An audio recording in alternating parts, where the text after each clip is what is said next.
देखिए, इसे 3-4 दिन हो गए घर से गए हुए। हमें पुलिस में चल के कंप्लेन कर देनी चाहिए। तुम चाहती हो पुलिस में जाकर ढिंडोरा पीटे? आ गई इस लड़की ने कहीं का नहीं छोड़ा है, बाकी जो इज्जत बची है वो भी गवा दें। एक बात ध्यान रखना, तुम और तुम्हारी लड़की कोई भी पुलिस स्टेशन गया तो मैं छोड़ूंगा नहीं। वो लड़की खुद गई है और खुद लौट आएगी। पापा 2000 रुपए चाहिए। किस लिए चाहिए? 1 मिनट। ऐश कर। Thank you. और कुछ कहना है?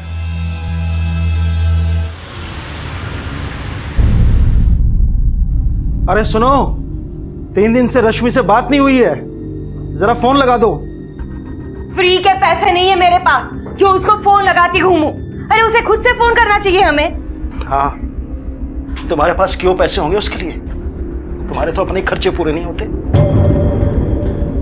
हाँ हाँ, मेरे सारे पैसे तो मुझ पे ही खर्च हो जाते हैं। इस लड़की के घूमने फिरने का खर्च, आपकी दवाइयों का खर्च, इस घर की मरम्मत का खर्च, वो सब तो महारानी जी देती है ना। जानता हूँ, ज्यादा ताना मारने की जरूरत नहीं है। एक बार देख तो लो कि वो ठीक है भी या नहीं है। ठीक है, रविवार को फोन कर लेना, लेकिन उसे जरूर बताना कि वो सामने से फोन कर लिया करे। इतने पैसे नहीं है मेरे पास कि हम रोज उसका हालचाल पूछें। नमस्कार, आदाब। क्राइम पेट्रोल डायल 100 में आप सबका स्वागत है। अंकिता और रश्मि, 2 लड़कियां, दोनों गायब, और दोनों के परिवार वालों को अंदाजा तक नहीं कि उनके साथ क्या हो रहा है। एक परिवार में एक पिता अपने पुत्र की खुशी में अपनी बेटी को भुला चुका है, और दूसरे में एक मां अपने पति की बीमारियों और पैसों की कमी के बीच अपनी बेटी को बोझ मान चुकी है।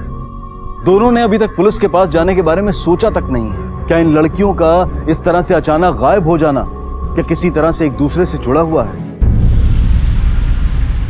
सर, तिवारी जी हमारे पड़ोस में रहते हैं। उनकी लड़की बहुत दिनों से दिखाई नहीं दे रही है। हमने बहुत बार उनसे पूछा तो कह रहे हैं कि वो शहर में अपनी बुआ के पास गई हुई है। सर, मुझे तो शक हो रहा है कि कहीं कुछ गड़बड़ है। ऐसा क्यों लगता है आपको? सर, ऐसा पहले कभी नहीं हुआ। हम उस लड़की को अच्छी तरह से जानते हैं। जब छोटी सी थी तब से हम उसको देख रहे हैं। उसकी माँ तो काम पे चले जाती है और बाप बीमार रहता है। सर, वो 19 साल की हो गई है, लेकिन उसकी माँ ने अभी तक उसके ऊपर कोई ध्यान नहीं दिया। अभी भी अगर उसको ये पता चल जाए कि वो खो गई है तो पुलिस स्टेशन में जाने के बजाय वो खुशियां मनाएगी। ठीक है, आप लोग जाइए, मैं देखता हूँ क्या करना। आपकी बेटी कहाँ है? क्या बात है इंस्पेक्टर साहब? आपके पड़ोसी बता रहे थे कि पिछले काफी दिनों से आपकी बेटी आपके घर पे नहीं दिखी। जी, वो तो अपनी बुआ के यहाँ गई है। कब? महीना भर हुआ। आखिरी बार बात कभी थी आपकी? सर, 4 दिन पहले। ठीक है, एक काम कीजिए, रश्मि, उसकी बुआ और उसके फूफा जी, तीनों का नंबर दीजिए। हमने बुआ और चाचा दोनों के फोन ट्राई किए, लेकिन दोनों के फोन स्विच ऑफ आ रहे हैं। आप लोग कुछ छुपा रहे हैं क्या? सर, भला हम लोग आपसे कुछ क्यों छुपाएंगे? हम माँ बाप हैं उसके। हम भला उसका बुरा क्यों चाहेंगे? क्यों बुरा चाहेंगे ये तो मुझे भी नहीं पता, लेकिन हाँ, आप लोगों को आपकी बेटी से बिल्कुल मतलब नहीं है। आपने क्या बताया था कि रश्मि अपनी बुआ के यहाँ गई है और वहां पे कोई फोन नहीं उठा रहा है। ना ही आप पुलिस के पास चल के आए। आपके पड़ोस वाले आके हमें इन्फॉर्म किए। आपके पड़ोसी बता रहे थे कि बचपन से ही आप अपनी बेटी को पसंद नहीं करती थी, काफी मारा पीटा भी करती थी उसे। साहब, हमारी जिंदगी बहुत कठिन है, पैसे की बहुत कमी है। हाँ, ये सच है। मैंने कई बार सोचा कि अगर रश्मि हमारी जिंदगी में नहीं होती तो हमारी जिंदगी बहुत आसान हो जाती। पर साहब, मैंने उसे कुछ भी नहीं किया है। मैं सच कह रही हूँ, वो अपनी बुआ के घर गई है दिल्ली। अब वहां पे पूछताछ कीजिए ना। देखिए, वहां की पुलिस जांच कर रही है। आप लोग बस सिर्फ एक मौका है, जो भी कुछ जानते हैं सब कुछ बता दीजिए। अगर वहां की पुलिस ने आपके खिलाफ एक भी सबूत दिया ना, तो फिर आपका जेल जाना तो बिल्कुल तय है। रश्मि की बुआ फूफा तक पहुंचने के लिए हरियाणा पुलिस ने दिल्ली पुलिस की मदद ली।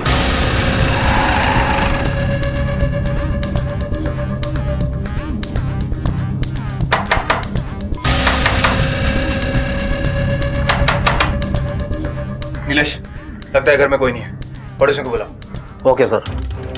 कब से नहीं देखा इन लोगों को? सर, 2 दिन से। नीलेश, चलो दरवाजा तोड़ो। आस पड़ोस में पूछताछ करो, बॉडीज को पोस्टमार्टम के लिए भेजो। Okay sir. आपकी बहन और उनके पति का किसी ने मर्डर कर दिया है। क्या? और साहब, हमारी बेटी रश्मि? अभी तक कुछ पता नहीं चला है, जैसा ही कोई इन्फॉर्मेशन मिलता है हम बताते हैं।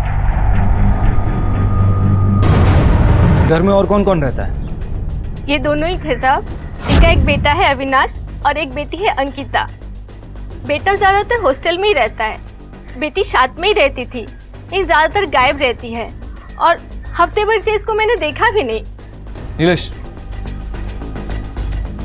इस घर के दोनों बच्चों का पता करो और जैसे मिले पुलिस स्टेशन लेकर आओ। Okay sir. आप में से कोई इसे जानता है? हाँ सर, इनकी रिश्तेदार की बेटी है। आखिरी बार कब देखा इसे? 3-4 दिन हो गए होंगे सर। और जब ये मर्डर हुआ वो यहाँ पे रह रही थी या चली गई थी वो पता नहीं सर। इन दोनों को मरे हुए 2 दिन से ज्यादा हो गए। इधर ये तीनों बच्चे गायब हैं। किसका हाथ हो सकता है इन सबके बीच? इस हत्या और इन तीनों बच्चों के गायब होने में कनेक्शन कोई जरूर हो सकता है। इन तीनों बच्चों को ढूंढो, यही सब बताएंगे। सर कहीं ऐसा तो नहीं इन सबके पीछे रश्मि हो? अंकिता और अविनाश को उसने गायब किया और उसके बाद कहीं भाग गई हो? इन तीनों बच्चों के फोन रिकॉर्ड्स निकालो। Okay sir. Sir, Jain sir. Sir PSI Roshan, Haryana police. Rashmi का मिसिंग केस यही हैंडल कर रहा है। Hi Roshan, any lead on Rashmi missing case? No sir, उसके माँ बाप को कुछ नहीं पता है। We have to be very alert. 2 बच्चियां मिसिंग है, कुछ भी हो सकता है। Yes sir. Sir phone record के हिसाब से अंकिता का फोन 5 जून की शाम से बंद है और सर रश्मि का 12 जून से। यानी कि जब इनके फोन बंद हुए तभी गायब हुई होंगी। पता लगाओ आखिरी बार इनके फोन कहाँ पे एक्टिव थे। सर रश्मि का जो फोन लास्ट टाइम एक्टिव था वो उसके बुआ के घर पे था। और सर अंकिता का फोन उसके घर के आसपास और अविनाश का उसके हॉस्टल में। अरे क्यों बार बार शहर जाने की बात कर रहे हो? मैंने एक बार बोल दिया ना कि मैं नहीं जाऊंगी तो नहीं जाऊंगी। मैं कैसी माँ हूँ? तुम कैसे पति हो? तुम कैसी माँ हो? तुम कैसे पति हो कि जिसको अपनी बीवी की कोई परवाह नहीं है, और परवाह है तो उसकी जो। जाने दो, तुमसे तो बात करना ही बेकार है।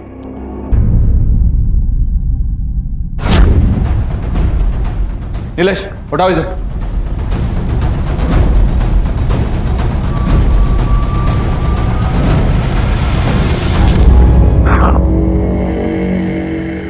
कहाँ गायब पैर होने दे।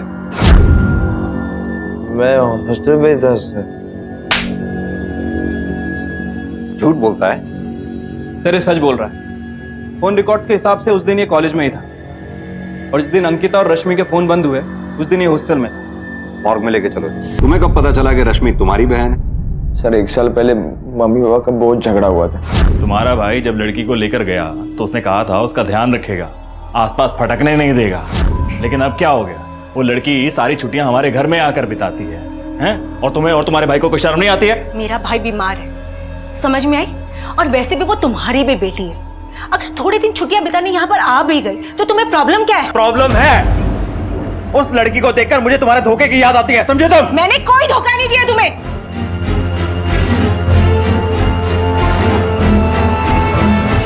क्या अंकिता और रश्मि को पता है कि दोनों बहनें हैं? हाँ सर, मैंने तभी बताया था उन्हें, लेकिन इससे हमारे रिश्ते में कोई बदलाव नहीं आया सर। मैं जानता था कि पापा ये रिलेशन कभी एक्सेप्ट नहीं करने वाले। मैंने उन्हें बहुत समझाया। वो इस बार पे भी घर पे आए तो हम तीनों अच्छे तरीके से रहे। रश्मि की माँ को पूछताछ के लिए बुलाओ।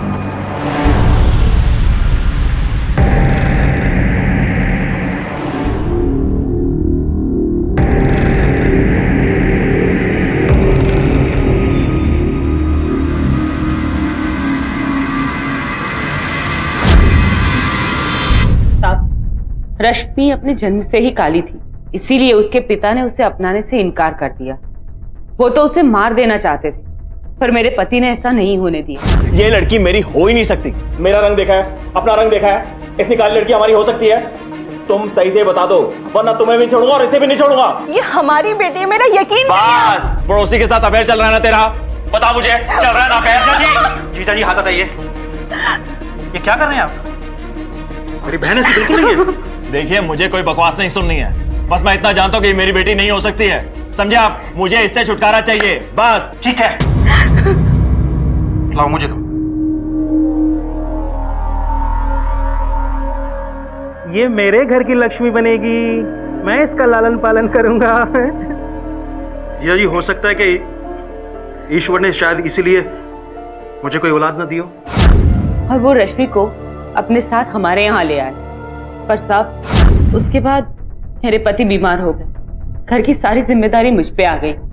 वो बच्ची इतनी छोटी और बाहर का भी काम, पर फिर भी मैंने ही उसे पाल पोस के बड़ा किया। इस बात के बारे में अपने पति को छोड़ मैंने कभी किसी से बात तक नहीं की। ठीक है, आप अभी जा सकती हैं। या फिर हो सकता है कि रश्मि की सच्चाई जानने के बाद अंकिता को गुस्सा आया हो। उसी गुस्से में आकर अंकिता ने रश्मि को लेकर अपने माँ बाप से सवाल जवाब किए। केस बहुत उलझा हुआ है। फिलहाल हमें रश्मि और अंकिता को ढूंढना होगा। और वैसे भी मेरा सबसे ज्यादा शक इस रश्मि पर है। सबसे स्ट्रॉन्ग मोटिव इस मर्डर का उसी के पास था। दोनों बहनों अंकिता और रश्मि का अब भी कुछ पता नहीं चला है। दोनों अब भी दर्द में तड़प रही हैं। दोनों के अगवा होने के पीछे का मकसद अभी पुलिस की समझ से बाहर है। तो क्या ये राज अब इन दोनों बच्चियों की जान बचा पाएगा? लो, खाना खा लो। मेरी बेटी कभी किसी के साथ बुरा नहीं कर सकती। वो सबको खुश रखना चाहती है। बड़ी मासूम सी है वो। सब कुछ जानते हुए भी उसने हमें कभी तकलीफ नहीं दी, और ना ही उन माँ बाप को जिन्होंने उसे पैदा किया।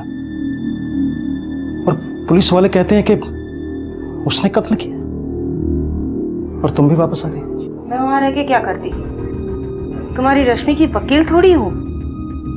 और वो ऐसी किस्मत की काली लकीर लेके पैदा हुई है कि उसके साथ कुछ भी अच्छा नहीं हो सकता। ऊपर वाला ना सब देख रहा है। वो अच्छे लोगों के साथ बुरा नहीं कर सकता है।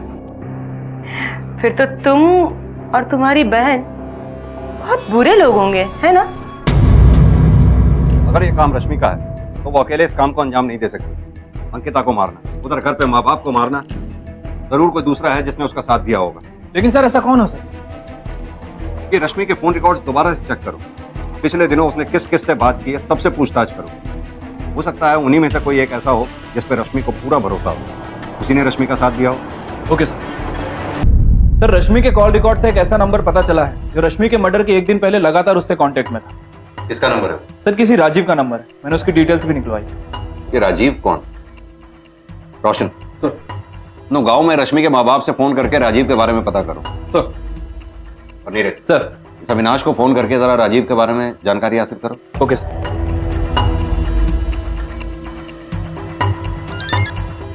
हेलो हेलो अविनाश, तुम किसी राजीव नाम के लड़के को जानते हो? नहीं सर। क्यों, क्या हुआ? नहीं कुछ नहीं। ओके ठीक। सर, अविनाश राजीव को नहीं जानता है। सर, उसके माँ बाप को कुछ नहीं पता। सर, राजू के डिटेल्स आ गए हैं। उसके घर का पता चल गया। ठीक है, तुम जाओ।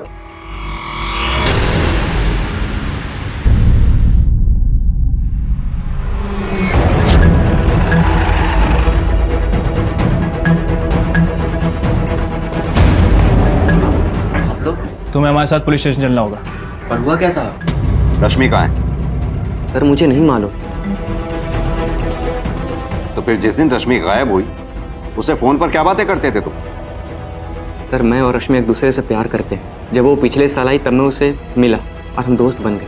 तब से हम दोनों हमेशा छुप छुप के मिलते।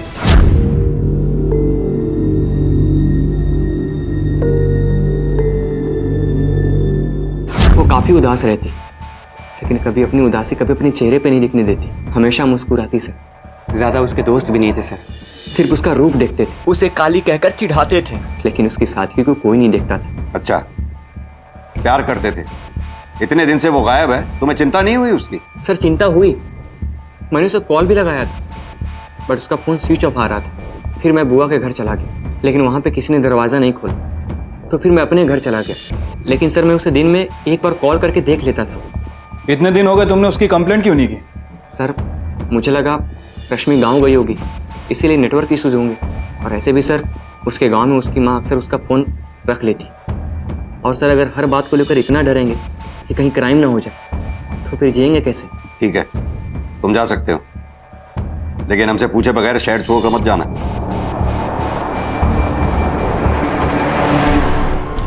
नीरज, या तो ये आदमी बहुत सीधा है या फिर बहुत टेढ़ा। यस सर, हमारे हर सवाल का जवाब पहले से ही दे रहा था। ऐसा लग रहा है कि पूरी प्लानिंग करके आया था। सर जितना सीधा ये दिख रहा है उतना सीधा है नहीं, आप सच बोल रहे हैं। इस पे नजर रखो।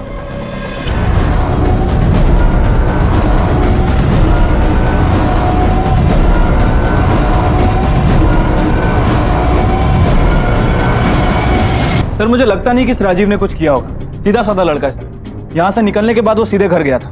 कोई भी क्रिमिनल रिकॉर्ड नहीं है और ना ही ऐसे किसी के टच में जो ऐसा कुछ कर सके। कैरेक्टर से तो क्लियर है सर। तुम्हें याद है रश्मि की माँ ने एक बार कहा था कि रश्मि के पिता ने रश्मि को अपनाने से मना कर दिया था। रश्मि अपने जन्म के समय से ही काली थी, इसीलिए उसके पिता ने उसे अपनाने से इनकार कर दिया, क्योंकि उन्हें लगता था कि रश्मि उनकी बेटी नहीं है। क्या पता ये बात सच हो, रश्मि की माँ का किसी के साथ अफेयर हो। रश्मि इस बात का पता लगाना चाहती है और इसी चक्कर में उससे गड़बड़ हो गई हो। ये रश्मि और अंकिता में से कोई भी मिल जाए तो इस केस को सॉल्व करने में बहुत आसानी होगी।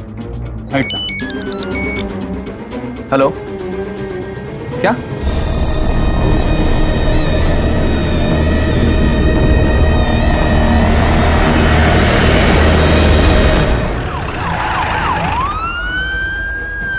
आपने फोन किया? मैंने फोन किया। आइए सर।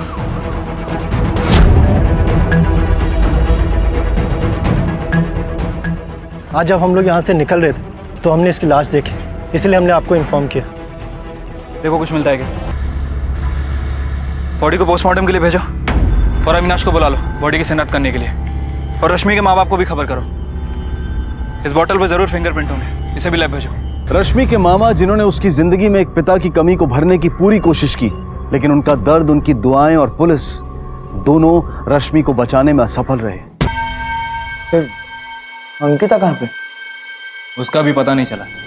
ये बताओ, ये रश्मि ही है? हाँ सर।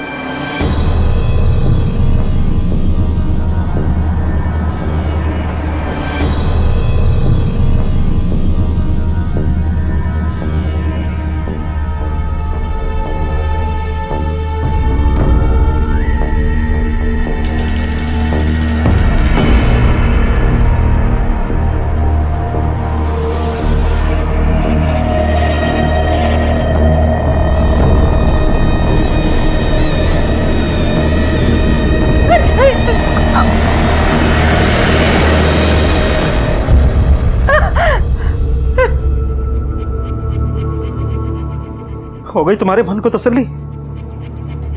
मैं कभी नहीं चाहती थी कि रश्मि को कुछ हो जाए। मैं तो बस इतना ही चाहती थी कि वो हमारे घर से चली जाए। वो तो इस दुनिया से ही चली गई। कितने अरमानों से लेकर आया था रश्मि को घर।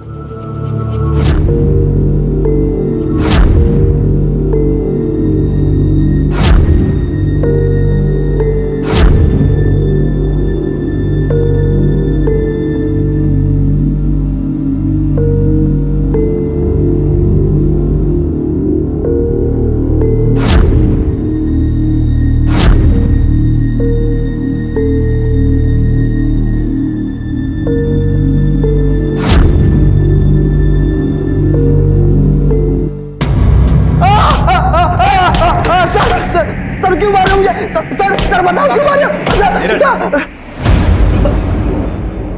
नीलेश, ये बॉटल्स उस जगह से मिली जहां रश्मि का कत्ल हुआ था और इन पे तेरी उंगलियों के निशान हैं। अब भी तू यही कहेगा कि तुझे कुछ नहीं पता? बोल, क्यों मारा तूने रश्मि को? क्यों मारा तूने अपने माँ बाप को? सर मैंने अपने माँ बाप को नहीं मारा है, ना ही रश्मि ने उन्हें मारा है सर। फिर झूठ बोल रहा है? नहीं सर, मैं झूठ नहीं बोल रहा हूँ, मैं सच बोल रहा हूँ सर। मैंने उससे पहले ही रश्मि को किडनैप किया था सर। जब अंकिता गायब हो गई तो मेरा शक रश्मि के ऊपर चला गया और जैसे जैसे दिन चले गए मेरा शक और बढ़ते चला गया सर। मैंने उन दोनों का झगड़ा भी सुना था सर।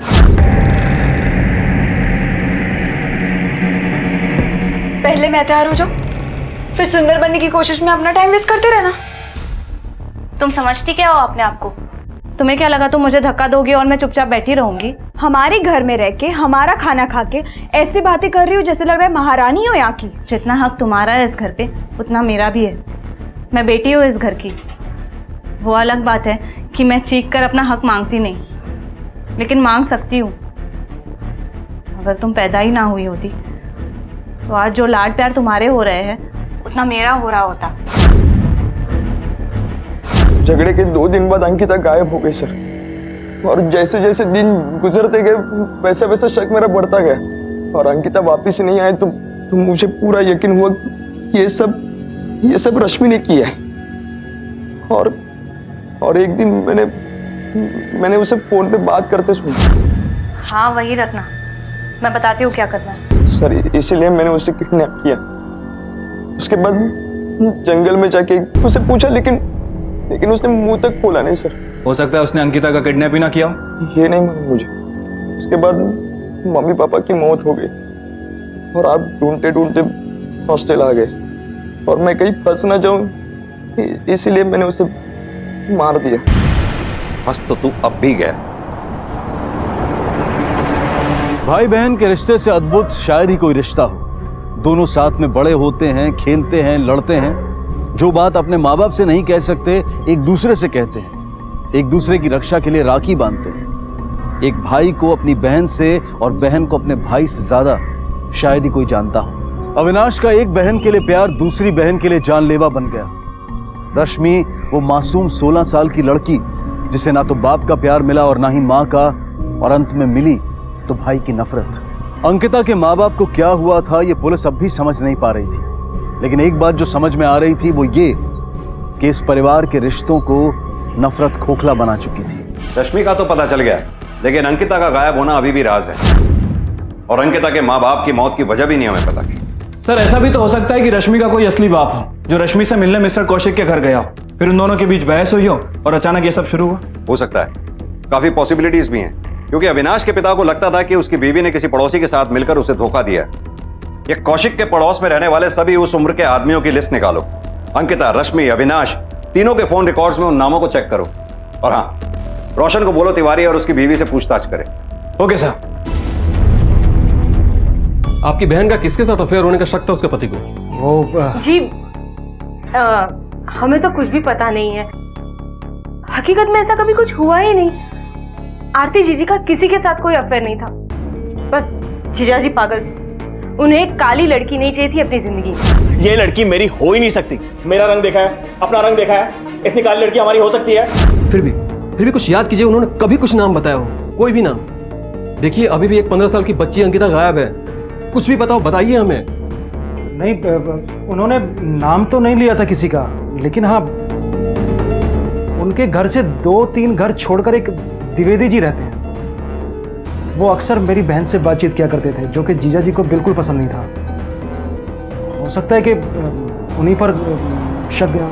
लेकिन मेरी बहन बिल्कुल सीधी थी, उसने ऐसा कुछ नहीं किया है।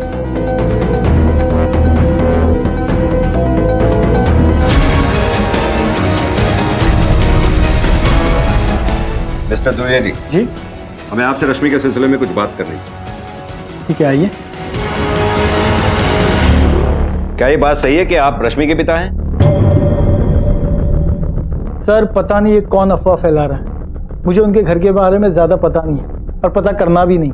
सर मेरी कौशिक साहब के साथ दोस्ती थी, घर पे आना जाना था, फिर अचानक मिस्टर कौशिक को मेरा आना जाना खटकने लगा तो मैंने जाना ही छोड़ दिया। फिर भी कंफर्मेशन के लिए हमें आपका डीएनए टेस्ट करना होगा। सर एक मिनट।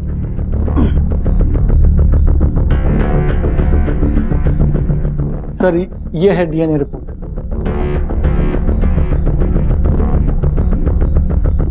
ये डीएनए टेस्ट आपने क्यों करवाया? सर कुछ दिन पहले रश्मि आई थी, जैसे आप लोग आए, कहने लगी कि आप मेरे असली पिता हो। परेशान थी बेचारी, क्योंकि घर वालों ने इसे निकाल दिया तो अकेली पड़ गई, अपने पिताजी को ढूंढ रही थी। प्लीज अगर आप मेरे पिता है तो बता दीजिए प्लीज। मैं किसी से नहीं कहूंगी, मैं चुपचाप यहाँ से चली जाऊंगी। मुझे सिर्फ सच जानना है, प्लीज। रश्मि को कैसे पता चला? उसकी माँ आई थी उसके साथ, कहने लगी कि ये तेरे पिताजी हैं। देख ले, ये है तेरा बाप, आज से ये तेरी देखभाल करेगा। इसी के कुकर्मों का फल है तू। अब तुझे हम नहीं झेल सकते। मुझे भी सर खराब लग रहा था उसका हाल देखकर, लेकिन मैं भी क्या कर सकता हूँ। ये कब की बात है? ये 1 तारीख की बात है सर, क्योंकि 2 दिन बाद 3 तारीख को ही रिपोर्ट आई थी डीएनए की। मैंने उन दोनों को फोन करके बुलाया, रश्मि की माँ आके रिपोर्ट देख के भी गई। पर ये कैसे हो सकता है?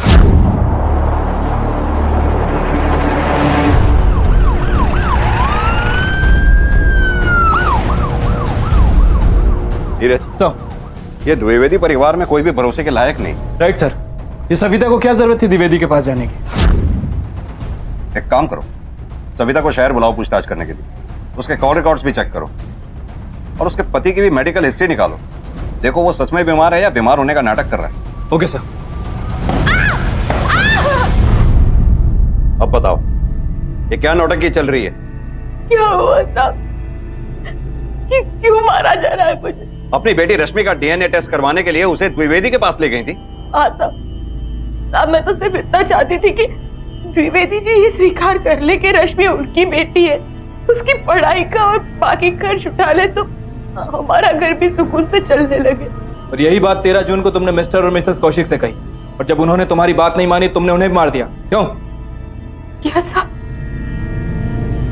ये हैं तुम्हारे कॉल रिकॉर्ड्स।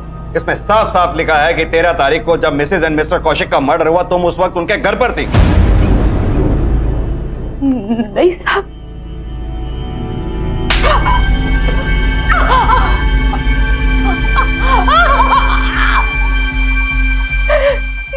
गई थी मैं उनके घर। मेरा दिमाग खराब हुआ है, उस औलाद को घर पर रखूं और रोज उसको देखूं और अपनी बीवी के धोखे को याद करूं? धोखे की कोई बात ही नहीं है, रश्मि आप ही की बेटी है। ये रही डीएनए टेस्ट की रिपोर्ट, वो द्विवेदी जी की बेटी नहीं है। अरे द्विवेदी की नहीं होगी तो किसी और की होगी, मुझे कोई फर्क नहीं पड़ता है। वो इस घर में नहीं रह सकती है, समझी तुम? तुम्हारा पति लेकर गया था उसे, उसकी जिम्मेदारी बनती है। आप खुद क्यों नहीं करवा लेते डीएनए टेस्ट? दूध का दूध और पानी का पानी हो जाएगा। मुझे कोई डीएनए टेस्ट कराने की जरूरत नहीं है। वो लड़की मेरी बेटी नहीं है तो नहीं है, आई समझ में? और तुम बचपन में उसे लेकर गई थी तो उसे मार देती। अगर आप नहीं कुछ कर सकती तो जाकर उसे बेच दो। अरे छी, कैसे बाप है आप, कैसे इंसान है। आप ही की वजह से आज मैं जैसी हूं ना वैसी हो गई हूं। आपका सारा गुस्सा मैं रश्मि पे उतारती थी, आप ही की वजह से आज मैं इतनी बुरी हो गई हूं। मैं जो होश हूं हो, लेकिन तेरे जैसी बांझ के ऊपर एहसान किया मैंने, समझी तो? चुप रहिए। मुझे जीजी को भी मारना पड़ा। तुम दो परिवार मिलके भी एक बच्ची को नहीं संभाल पाए, शर्म आनी चाहिए। और अंकिता, उसके साथ क्या किया? अब मुझे नहीं पता, मैं तो ये तक नहीं जानती हूँ कि अंकिता गायब है। झूठ मत बोल। अब झूठ बोलने से क्या मिलेगा? जो भी था अब सच सच बता दिया मैंने आपको। मैं तो ये तक नहीं जानती हूँ कि अंकिता गायब है। झूठ मत बोल। अब झूठ बोलने से क्या मिलेगा? जो भी था अब सच सच बता दिया मैंने आपको।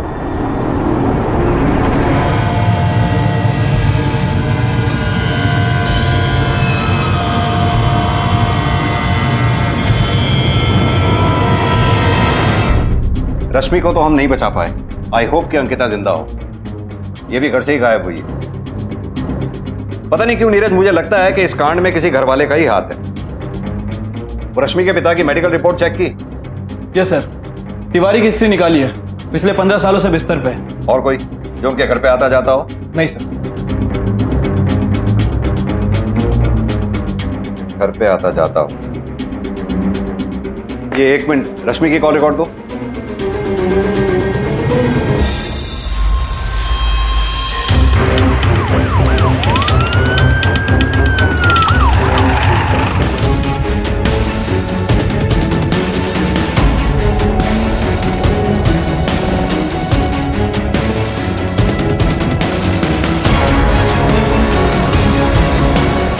सर मोबाइल मिला है, स्विच ऑफ है।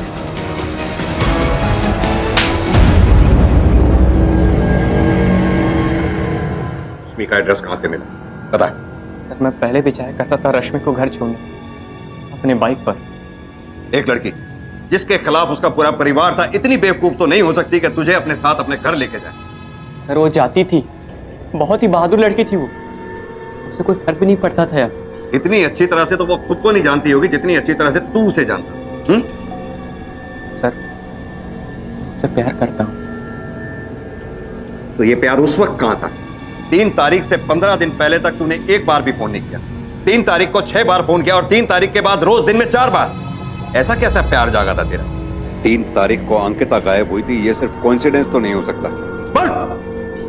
मुझे नहीं पता सर। तेरे घर से जो हमें मोबाइल मिला वो अंकिता का है। एक सच बता दे। देख, अगर अंकिता जिंदा होगी तो तू उसके मर्डर के इल्जाम से बच भी जाए। बता सब।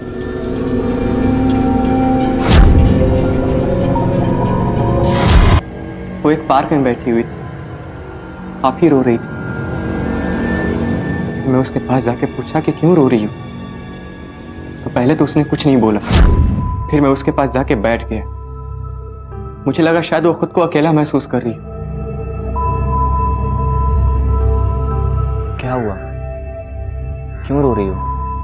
कोई प्रॉब्लम है तो बताओ। सब छुटकारा पाना चाहते हैं मुझसे। बोझ बन गई हूँ मैं सबके लिए। समझ नहीं आ रहा क्या करूँ, कहाँ जाऊँ, इसलिए रो रही हूँ।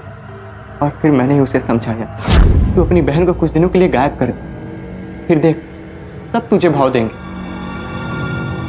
और वो मान गई। और फिर मैंने एक दिन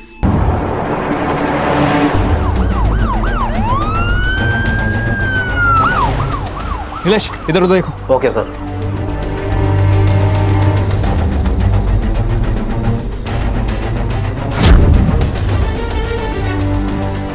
रश्मि मुझे दिन में 4 बार फोन करती, अंकिता कैसी है, ठीक भी है नहीं, खाना खाया है नहीं।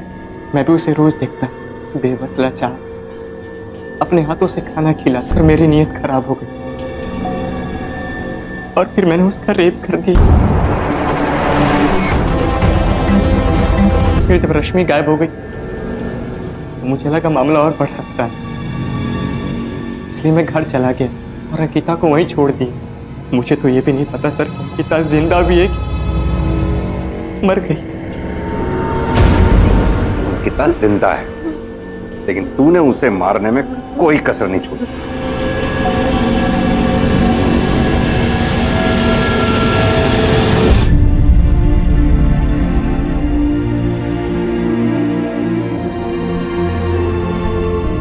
किसी की नासमझी, किसी की अपनी बहन को ढूंढने की ख्वाहिश और किसी का अपनी तकलीफों में आकर बह जाना, अपने आप को रोक ना पाना। बहुत सी वजहों से ये सब इस परिवार के साथ हुआ, लेकिन किसी ने भी एक दूसरे को समझने की कोशिश तक नहीं की। और इसका सबसे गहरा घाव उस बच्ची रश्मि पर था। सभी उस बच्ची को अपने से दूर करते गए, कभी रंग के नाम पर, कभी उसके लड़की होने की वजह से, तो कभी पैसों की कमी की वजह से। और इस सब के बीच वो बच्ची सिर्फ अपने परिवार का हिस्सा बनना चाहती थी। हर इंसान की तरह वो भी अपनों के बीच खुशी से रहना चाहती थी, लेकिन इतने भेदभाव में किसी ने उसे अपना समझा ही नहीं। किसी भी तरह के भेदभाव को सही नहीं ठहराया जा सकता, और इस बच्ची ने तो खुद अपने घर में इतना बड़ा भेदभाव सहा था। हमारे समाज में, हमारे देश में हम ऐसे भेदभाव का सामना रोजाना करते हैं और बढ़ चढ़कर उसमें शामिल भी होते हैं, चाहे वो रंग के नाम पर हो, लिंग, जाति या धर्म के नाम पर। ये भेदभाव सिर्फ हमें तोड़ता है और हमारे समाज को भी, जिस तरह से इसने इस परिवार को तोड़ा। एक दूसरे का अपमान करके हमें नफरत के अलावा और कुछ हासिल नहीं होगा, और रश्मि को तो ये सब खुद अपने पिता और अपने घर वालों से झेलना पड़ा, तो उसकी हालत का तो हम अंदाजा भी नहीं लगा सकते। लेकिन हम इतना जरूर कर सकते हैं कि हम अपने आसपास होने वाले भेदभाव के खिलाफ आवाज उठाएं और उसे रोकें। अब मैं अनूप सोनी आपसे विदा लेता हूं। फिर मुलाकात होगी अगले एपिसोड में एक और चौंका देने वाले केस के साथ। तब तक अपना और अपने परिवार का ख्याल रखें और देखते रहें क्राइम पेट्रोल डायल 100। सबक एक को सीख हम सबको। जय हिंद।